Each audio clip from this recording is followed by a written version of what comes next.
Great good morning to all. देखिए अभी हम political science international relation UPSC optional subject year 2005 का question answer देखने का प्रयास करेंगे।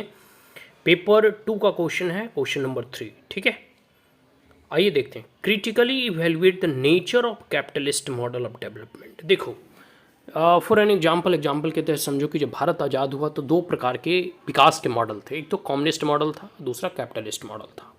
कम्युनिस्ट मॉडल जिसका कि यूएसएसआर, चाइना वगैरह पक्षधर था, और कैपिटलिस्ट जो है यूनाइटेड स्टेट ऑफ अमेरिका और यूरोपियन नेशन थे।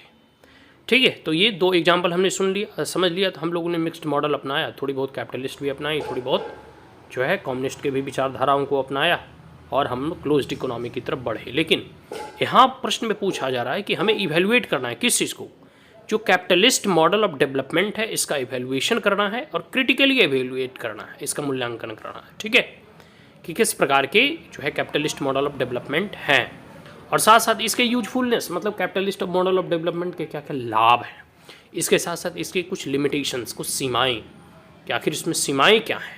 जो भी डेवलपिंग कंट्रीज मान लो अभी कुछ कैपिटलिस्ट मॉडल अपनाती है, तो इसके तो लाभ हैं, चलो ठीक है, लेकिन इसके साथ साथ लाभ के साथ साथ कुछ हानियाँ भी हैं, कुछ खामियाँ भी हैं, उसके बारे में भी आपसे यहाँ पूछा जा रहा है।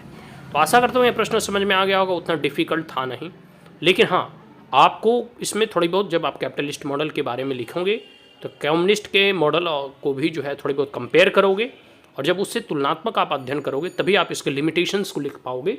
इसमें जो कुछ सीमाएँ हैं, जो इसकी कुछ खामियाँ हैं, अब तभी आप लिख पाओगे। ठीक है, ऐसे मोर और लेस अभी पूरी दुनिया कैपिटलिस्ट मॉडल की तरफ ही बढ़ रही है। चाइना वगैरह भी कम्युनिस्ट मॉडल ऑफ इकोनॉमी अपनाया था, लेकिन धीरे धीरे ओपन डोर पॉलिसी की तरफ वो अभी कैपिटलिस्ट मॉडल को अपनाती जा रही है। यूएसएसआर का भी डिसइंटीग्रेशन हो चुका है। तो कैपिटलिस्ट मॉडल जो है भी दुनिया में रूल कर रहा है।